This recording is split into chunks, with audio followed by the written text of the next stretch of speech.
Hello and welcome. You're watching France 24. Coming up, Italy's far-right interior minister takes fresh aim at rescue boats.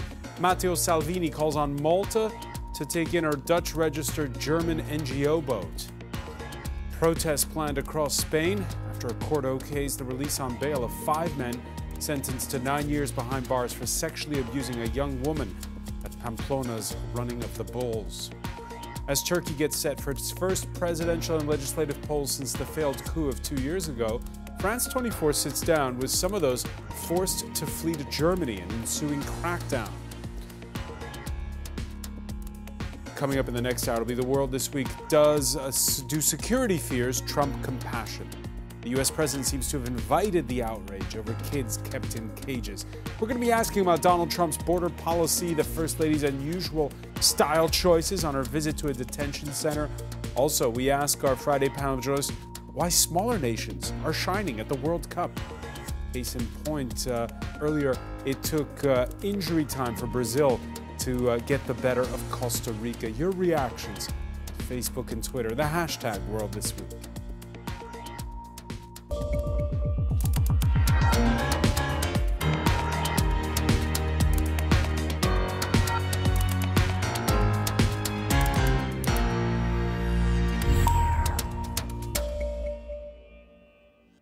Hello everyone, I'm François Picard. On Twitter, Italy's interior minister calls it the illegal boat. Lifeline is the name of it. Far-right leader Matteo Salvini calling on Malta to take in Lifeline's 239 rescued off Libya. This as the ship heads north. Salvini had initially called for the arrest of its crew and for the ship to go back to the Netherlands where it's registered.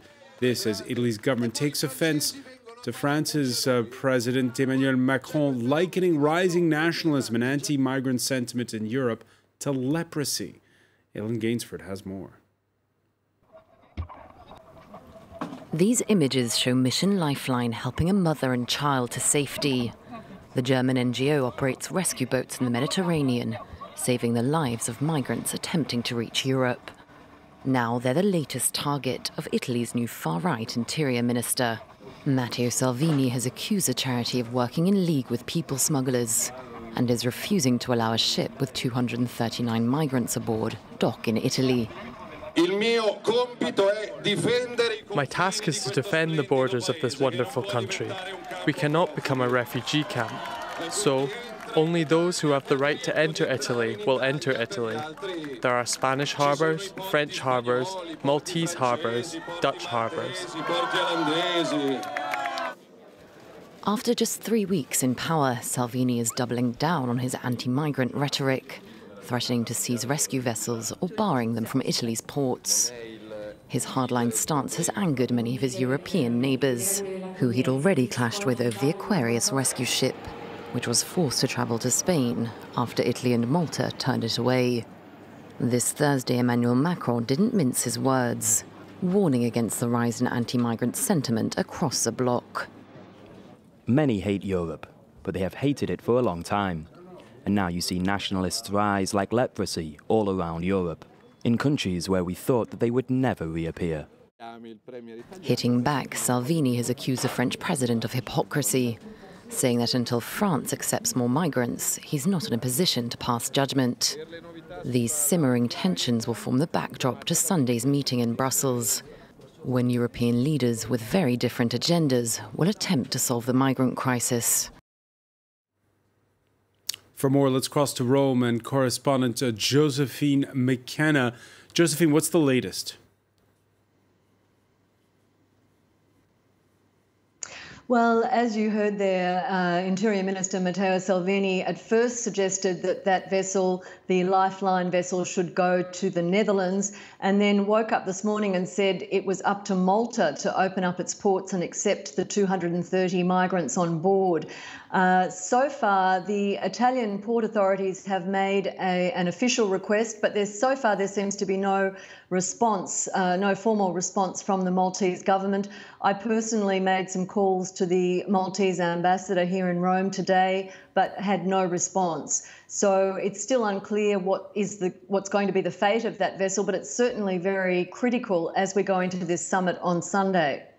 As we head towards this summit, and we saw the Deputy Prime Minister Luigi Di Maio stand by Salvini and criticize France.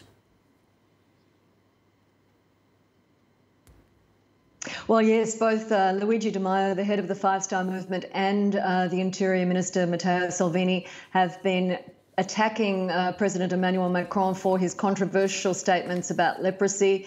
They feel that he is being deliberately provocative, and after we saw the spat just a week or so ago, and they really want him back in his box. And it feeds into this main argument that the two leaders, both these deputy prime ministers, are saying, in that they feel that the French President Emmanuel Macron and the German Chancellor Angela Merkel are setting the agenda in terms of migrants and who accepts migrants. And that's another reason why they rejected the draft proposal that was being circulated earlier this week. Recent surveys suggest that 2/3 of Italians back Salvini on migrant policy. Two-thirds of Italians do back Matteo Salvini on his hardline stance on immigration. The interesting thing, though, is this year Italy has only seen the arrival of around 16,000 migrants so far, compared to more than 70,000 for the same period last year.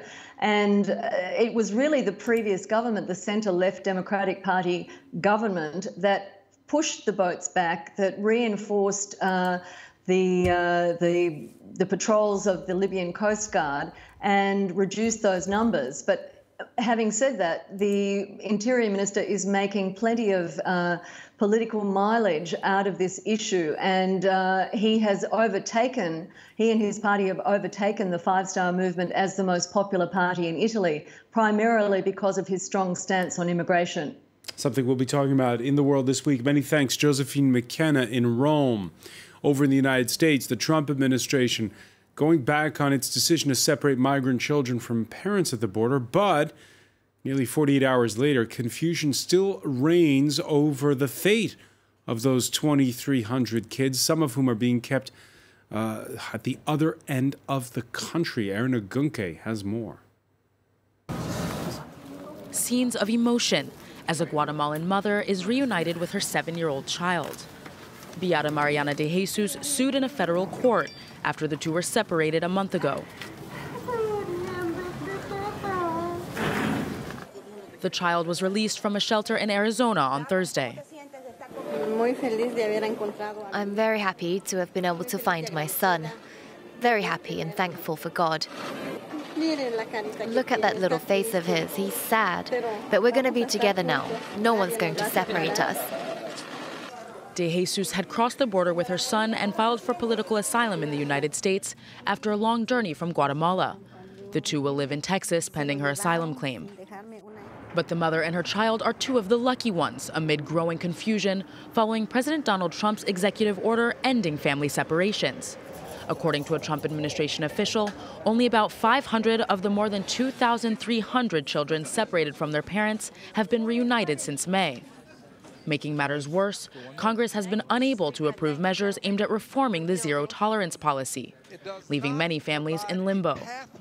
On Friday, President Trump urged Republican lawmakers to end efforts to pass immigration reform until the midterm elections in November. Adding to the controversy, a group of Latin American immigrants are participating in a federal class action lawsuit against a detention facility in Virginia. They claim they were beaten while handcuffed, subjected to long periods of solitary confinement, and left naked in cold concrete cells. Two of the state's Democratic senators are demanding an explanation for the accusations, though the juvenile center's lawyers have denied the teenagers' claims. Tit for tat, Donald Trump raising the specter of 20% tariffs on EU-made cars. This on the day that Europe starts implementing retaliatory levies on $3.4 billion worth of U.S. goods. Brussels says it's Washington that started with its tariffs on steel and aluminum. It was back in March that Donald Trump fired the first shot in what would become a trade war with the EU.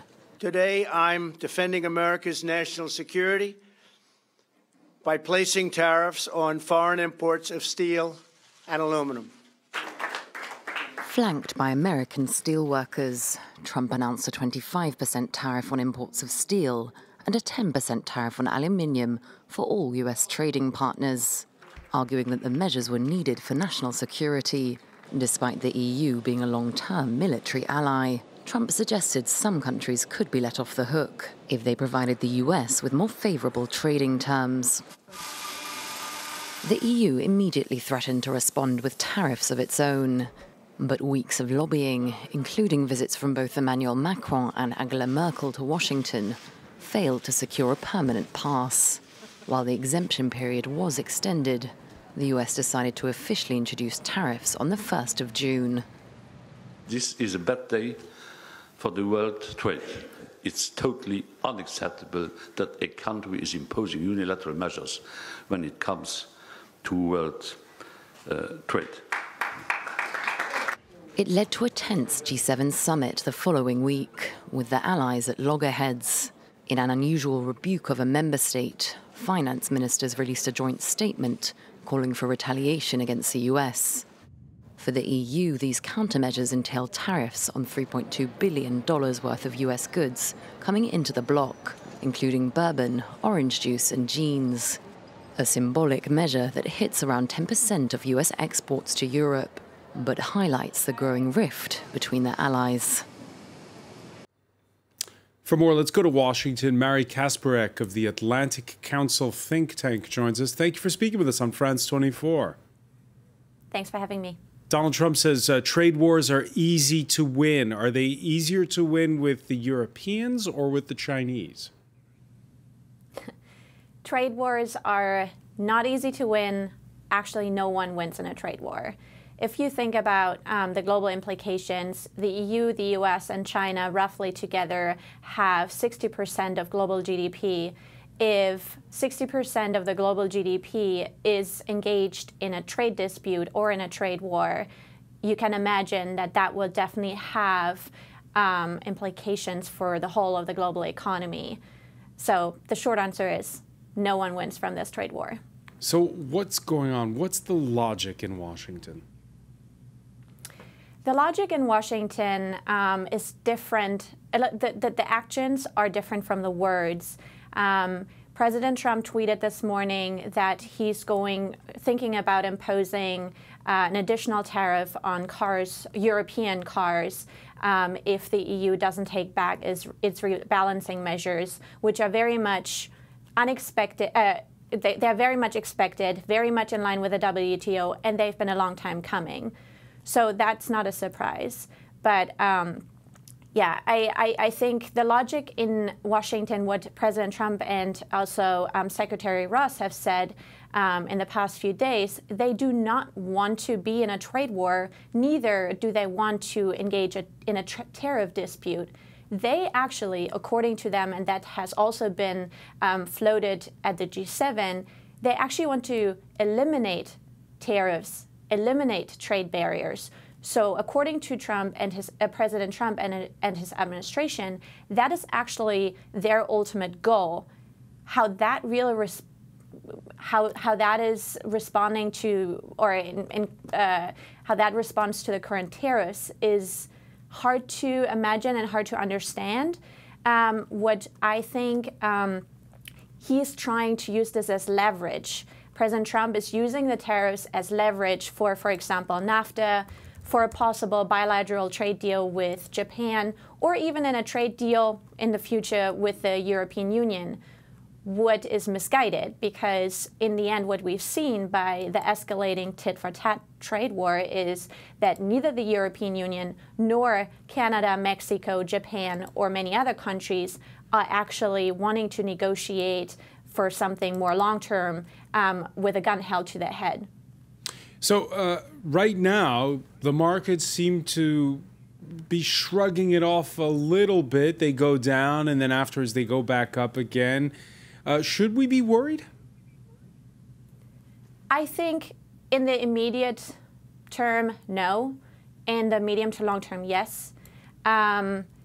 If this continues like this, as you've mentioned, the car tariffs were threatened this morning, And there's a larger debate. President Trump actually initiated the Commerce Department to look into if all imports, all global imports, which were in 2017 more than 230 billion coming to the U.S. from foreign countries, if these are threats to national security. So we can already see the next big battleground there for tariffs. If that is escalated, so the threat to the EU that was uttered this morning, if that is going to happen on a global basis, and in conjunction with the threatened tariffs on potentially 10% of U.S. tariffs on Chinese goods that President Trump threatened earlier this week, plus the $50 billion in goods that he is putting tariffs on since the beginning of this week, as well as further investment barriers of Chinese investment into the United States by the end of this month, or even before the end of this month. That kind of escalates things very quickly. So don't get me wrong, all tariffs will ultimately hurt the consumer. But adding all these escalations up, and by the pace that they're going, that's just going to change the pace that it's going to hurt the consumer. So a lot of economists say that if it's going to continue as is, then we will definitely see big implications for the U.S. consumer before the fourth quarter, meaning before the midterm elections of the United States. Mary Kasperek, many thanks for joining us from Washington. Mary Kasperek of the Atlantic Council. Marches planned in the coming hours in Spain amid outrage over a court's decision to release on bail 5 men sentenced to 9 years in prison for sexually abusing a young woman at Pamplona's Running of the Bulls. The men, who call themselves the Pack, filmed the gang rape of the woman. Judge's earlier refusal to qualify the attack as rape had already sparked fury.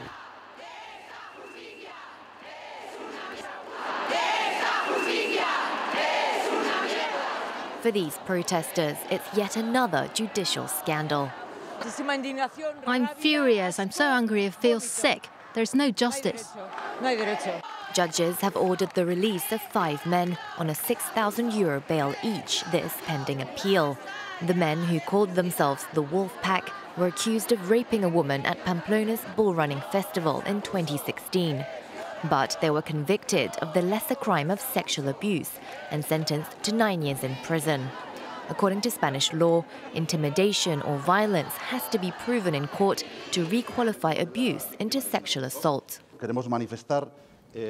We want to state our complete opposition to the idea of releasing the Wolfpack. We followed the legal case from the beginning, and our legal team has stated that this was a sexual aggression of the worst kind, extremely serious, so we have no choice but to reject this decision. A nationwide wave of outrage is being directed at the Spanish judicial system. Released on bail after just 2 years, rights groups and their supporters say these men are getting away with gang rape. We cannot allow this to happen in any country. I'm sorry, I have no words. I'm very angry. I am angry and fed up with this justice system. The case has gripped the country, especially due to the fact that the men filmed the incident and bragged about it on a messaging platform, fueling anger at the court's decisions. In Spain, an estimated 80% of rape cases go unreported. And for more, let's cross now to Madrid correspondent Sarah Morris. Sarah, forgive me for asking, €6,000 bail doesn't sound like much. No, it doesn't, but the court said that that was the amount that those men could pay, and it said that they should be released while they file their appeal. They're essentially appealing their innocence. The anger here in Spain is quite something. Most of the political parties have expressed their criticism of this sentence, and I'm outside the Justice Ministry where we're expecting potentially many tens of thousands of women to rally here to protest that decision. Many of them say that what the court concluded back in April was simply unacceptable. The court essentially said that woman should have fought off her attackers, done more to show that she didn't want sex with those men. And many of the critics of that sentence have said had she fought back, she could have found herself, like some other victims, potentially killed. She didn't resist. She wanted it to be over as quickly as possible. And lots of the politicians today saying maybe the law should be changed so that consent has to be explicit. If there is no explicit yes, it means a no. There was already talk of changing the law when they got those lighter sentences. There was indeed, and of course that was the previous outgoing Conservative government of the People's Party. They were ousted in that no confidence motion, and we now have a new socialist government. Now the socialist government said today they were surprised by this decision to bail the men pending that appeal, and they would be looking at whether the judicial services of the government could do more to defend female victims. Podemos is the left-wing party, and they are allies of this minority socialist government. They say the law needs to be changed quickly, and they're saying that there needs to be more training for judges so that they understand what violence against women means, and they need to get rid of that difference between sexual assault and rape, which at the moment means there has to be more explicit proof of intimidation. So there will be certainly more calls for the politicians to step in, because this is a majority female government, and there is a wave of outrage driven by a feminist wave here in Spain. Just a word, as you were saying at the outset, Sarah Morris, demo planned where you are outside the Justice Ministry in Madrid. Many more demonstrations planned in the coming hours across Spain. That's right, more than 30 cities, potentially tens of thousands of women could call out, could turn out as they did in April. Sarah Morris reporting live from Madrid. We'll be checking in with you later.